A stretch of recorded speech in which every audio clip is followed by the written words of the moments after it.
नमस्कार विद्यार्थ्यांनो, welcome back. आशा आहे की तुम्ही चांगले काम करत आहात. गेल्या सत्रात औद्योगिकरण यामुळे इंग्लंडमधील गरीब लोकांचे जीवन कसे बदलते हे आपण जाणून घेतले आहे.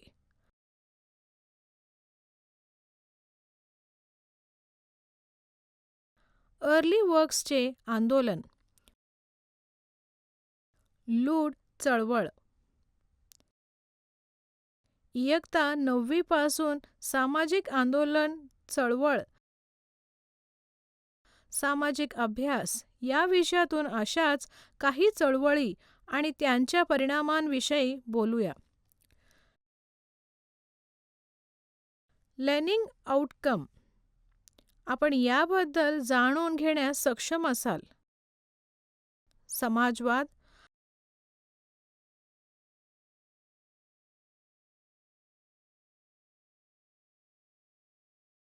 कार्ल मार्क्स आणि फ्रेडरिक एंगल्स यांचे समाजवादाचा सिद्धांत.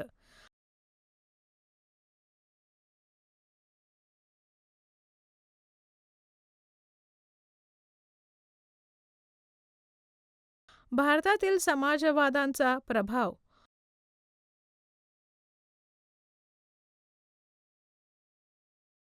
महिला चळवळ. कीवर्ड: षडयंत्र. एखाद्या गटाने काहीतरी बेकायदेशीर किंवा हानिकारक करण्याचे गुप्त योजना.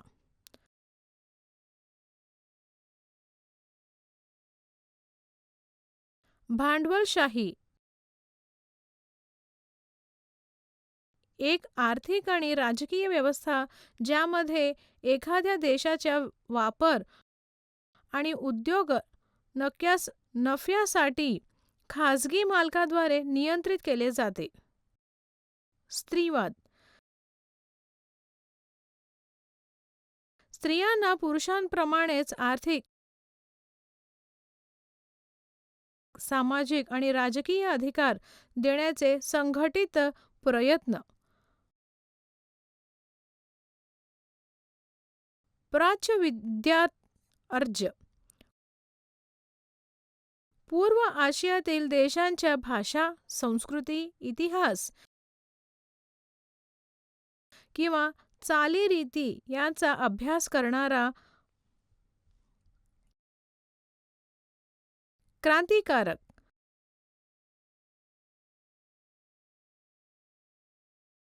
राजकीय क्रांतीचे समर्थन करणारे किंवा त्यात गुंतलेले लोक.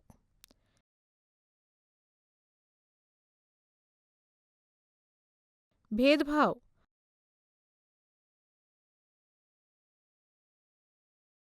एखाद्या व्यक्तीला किंवा विशिष्ट समूहाला वेगळ्या प्रकारे वागवणे, विशेषतः अनुचित मार्गाने.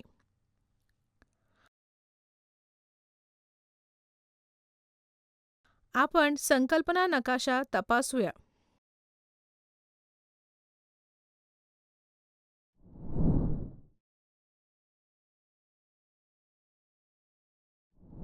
समाजवाद.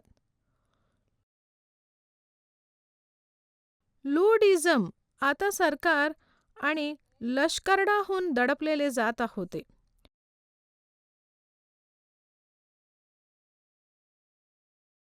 हळूहळू एक नवी विचारधारा विकसित झाले ज्याने कामगारांना एक नवीन सामाजिक ध्येय दिले. ही समाजवादीची कल्पना होती. समाजवाद म्हणजे काय?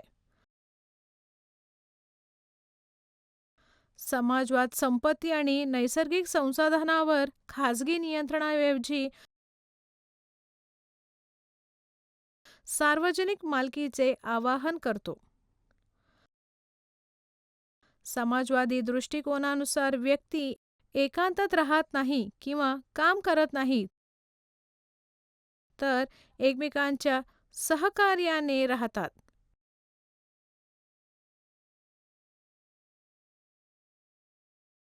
शिवाय लोक जे काही उत्पादन करतात ते एक सामाजिक उत्पादन आहे आणि एखाद्या वस्तूंच्या उत्पादनात हातभार लावणारा या प्रत्येकाला ते सामायिक करण्याचे अधिकार आहे. त्यामुळे एकूणच सोसायटीने आपल्या सर्व सभासदांच्या फायद्यासाठी मालमत्तेची मालकी किंवा नियंत्रण केले पाहिजे. अशा प्रकारे समाजवाद भांडवल भांडवलशाहीच्या मूळ कल्पनेने विरोध करतो. भांडवलशाही उत्पादनाच्या साधनांच्या खाजगी मालकीवर आधारित आहे.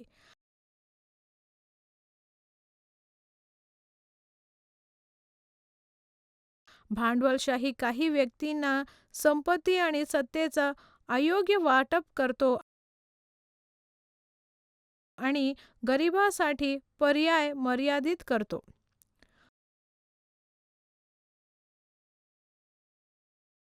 खऱ्या स्वातंत्र्य आणि समानतेसाठी समाजाने समृद्धीसाठी संसाधनांवर नियंत्रण ठेवणे आवश्यक आहे, असे समाजवादींचे मत आहे.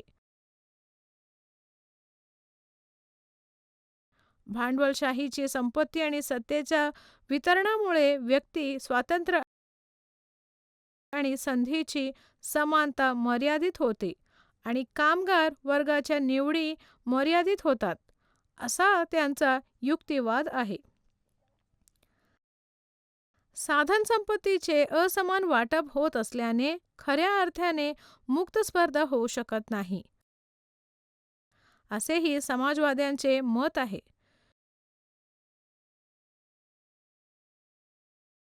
श्रीमंत आणि बलाढ्य लोक हुक किंवा गुंडाने समतोल आपल्या बाजूने हलवण्यात यशस्वी होतात.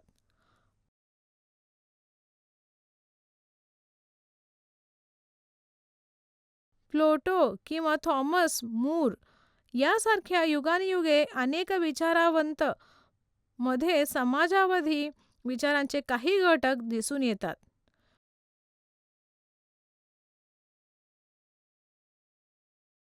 फ्रेंच राज्यक्रांतीच्या विचारांशी त्यांची सांगड घातल्यावर या कल्पना प्रबळ झाल्या.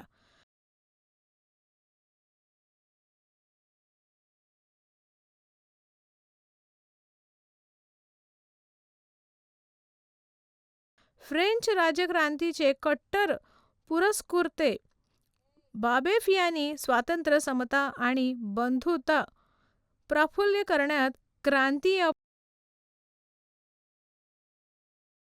अपयशी ठरल्याचे युक्तिवाद केला.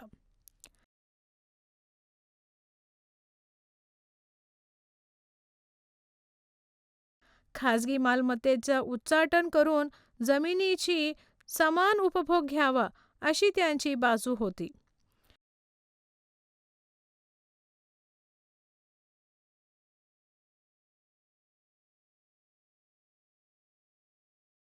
याच विचारांमुळे सरकार उलथवून टाकण्याचा कट रचल्याप्रकरणी त्यांनी फाशी देण्यात आली. मात्र त्यांच्या विचारांनी कारखानदारी व्यवस्थेविरोधात अनेक सामाजिक आंदोलन घडवून आणले. फ्रान्सचे संत सायमन यांनी केंद्रीय नियोजनाद्वारे सार्वजनिक मालमत्तेवर नियंत्रण ठेवण्याचे समर्थन केले.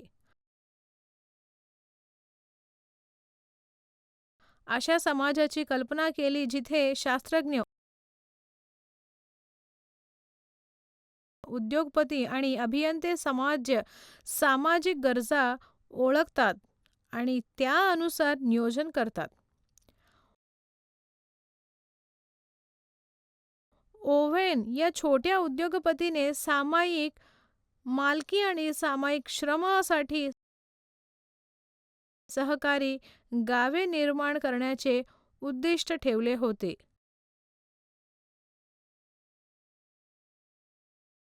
तथापि औद्योगिक उत्पादन वाढीमुळे आदर्शवादी कल्पना अंमलात आल्या नाही.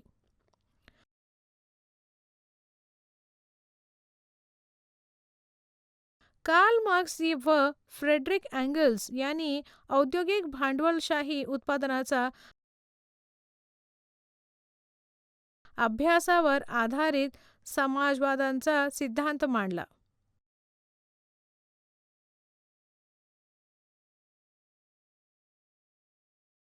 भांडवलशाही पुरोगामी आणि शोषक आहे. भांडवलदार आणि कामगारांना त्यांच्या खऱ्या माणुसकीपासून वेगळे करते आणि अत्यंत त्रास देते, असा त्यांचा युक्तिवाद होता. मार्क्स असा युक्तिवाद केला की औद्योगिक उत्पादन लोकांना मोठ्या प्रमाणात जगण्यास आणि काम करण्यास सक्षम करते. मूलभूत गरजा पूर्ण करण्यासाठी असंख्य लोकांशी सहकार्य आवश्यक आहे, ज्यामुळे त्यांना सामूहिक हितासाठी त्यांचे जीवन सुधारण्याची शक्ती मिळते. मार्क्स आणि एंगेल्स यांनी असा युक्तिवाद केला की कारखान्यामधील कामगार ज्यांच्याकडे मालमत्ता नव्हती परंतु उत्पादनासाठी महत्त्वपूर्ण होते, त्यांचे नफ्यासाठी शोषण केले जाते. कारखाने आणि संसाधने ताब्यात घेऊन नवा समतामूलक समाज स्थापन करता येईल, असे त्यांनी सुचवले.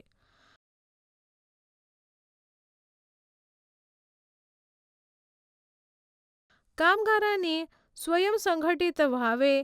फ्रेंच राज्यक्रांतीतील सम्राट जामदार व राजे सारख्या भांडवलदार यांना हकलून लावावे आणि कामगारांचे राज्य पुन्हा स्थापन करावे.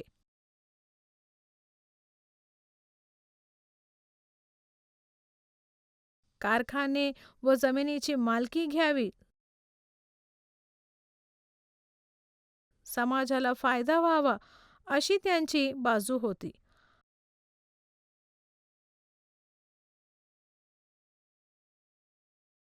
मार्क्स आणि एंगेल्स यांच्या विचाराने 19व्या शतकाच्या अखेरीस मूलतत्ववादी विचारवंत आणि कार्यकर्त्यांवर मोठा प्रभाव पडला आणि 20व्या शतकात मोठ्या सामाजिक चळवळींना प्रेरणा दिली. त्याचबरोबर इतर अनेक मालमत्तावादी विचारवंतांनी मार्क्सशी अनेक मुद्द्यांवर असहमती दर्शवली आणि त्यांनी अराजकत्वासारखे नवे सिद्धांत दिले. भारतातील समाजवाद भारतात अगदी सुरुवातीच्या काळापासून आला.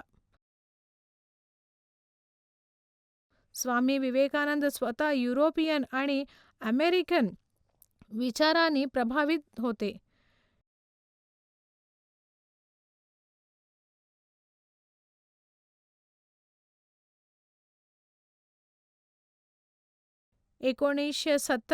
या रशियन कम्युनिस्ट क्रांतीने M.N. रॉय,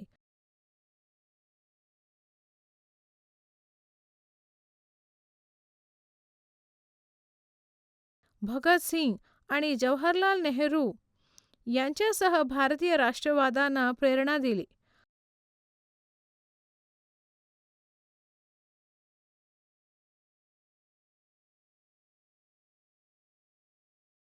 कारखान्यांचे उत्पादन जसे विकसित होत गेले तसे नेत्याने कामगार संघटना संघटित केल्या आणि 1920च्या दशकात भारतीय कम्युनिस्ट पक्षाची स्थापना केली. महिला चळवळ मध्ययुगीन आणि सुरुवातीच्या आधुनिक काळात स्त्रियांवर मोठ्या प्रमाणात पुरुषांचा वर्चस्व होता.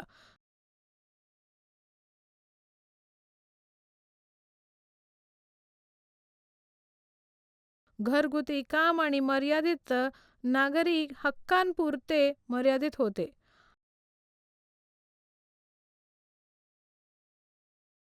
औद्योगिकरणामुळे स्त्रियांना कारखान्यांमध्ये काम करू लागल्या. एक नवी ओळख निर्माण झाली आणि लिंगभेद न करता सर्व मानवांसाठी समानतेचा आग्रह धरला.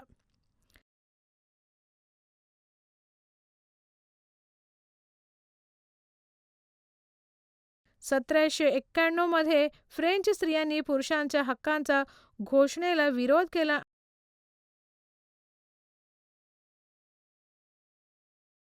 आणि स्त्रियांच्या हक्कांचा स्वतंत्र जाहीरनामा तयार केला. समान उपयुक्ते तत्त्वाचा आधार सामाजिक भेद करून स्त्रियांना स्वतंत्र आणि हक्कात पुरुषांच्या बरोबरीने जन्माला येतात असे या घोषित करण्यात आले. युरोप आणि अमेरिकेतील स्त्रियांच्या चळवळीची उद्देश समान वागणूक आणि सरकारामध्ये सहभाग हा होता.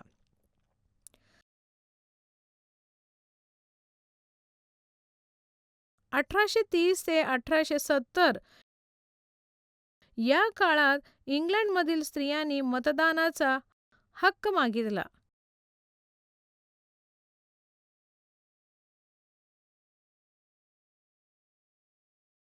1916 मध्ये रशियन राज्यक्रांतीने सर्व स्त्रियांना असे अधिकार दिले.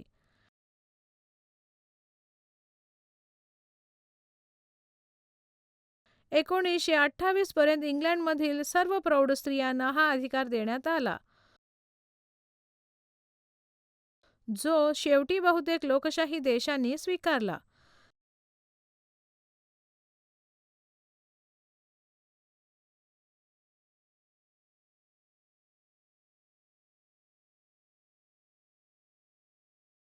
सार्वजनिक बाबींमध्ये महिलेच्या सहभागामुळे महिलांना शिक्षण, आरोग्य,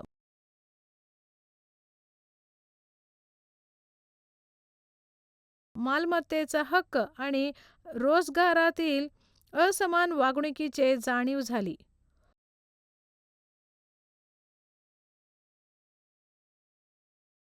दुसरं या महायुद्धानंतर स्त्री चळवळीने सांस्कृतिक आणि राजकीय विषमतेला आव्हान देत जीवनाच्या सर्व पैलूंमध्ये समानता आणण्याचे उद्दिष्ट ठेवले. पहिल्या लाटेतील स्त्रीवादाने मताधिकारावर लक्ष केंद्रित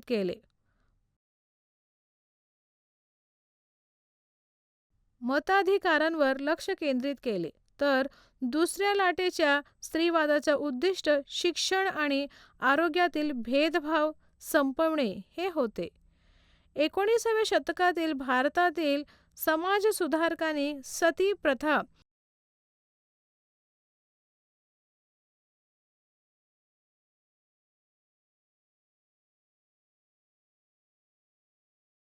जन्माच्या वेळी मुलींची हत्या आणि विधवा तत्त्व लागू करण्यासारख्या प्रथांविरुद्ध लढा दिला आणि स्त्रियांना आधुनिक शिक्षणाचा प्रसार केला, ज्यामुळे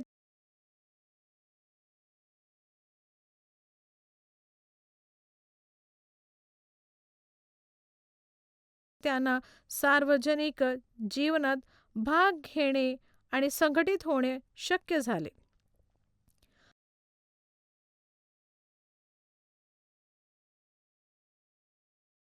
महात्मा गांधीने राष्ट्रीय चळवळीत स्त्रियांच्या महत्त्वावर भर दिला,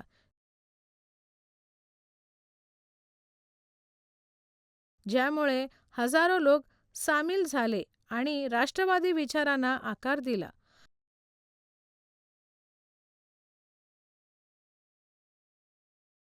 भारताच्या स्वातंत्र्याने स्त्रियांना कायदेशीर समानता दिली आणि मालमत्ता कायद्यामधील भेदभाव संपुष्टात आणला.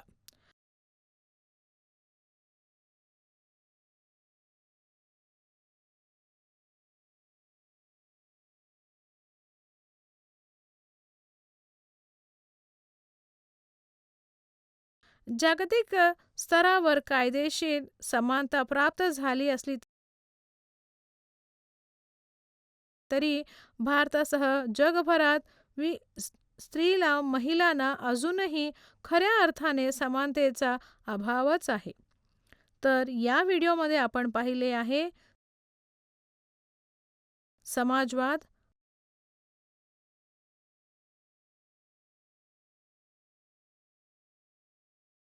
भारतातील समाजवादाचा प्रभाव आणि समानता मिळवण्यासाठी महिला चळवळ.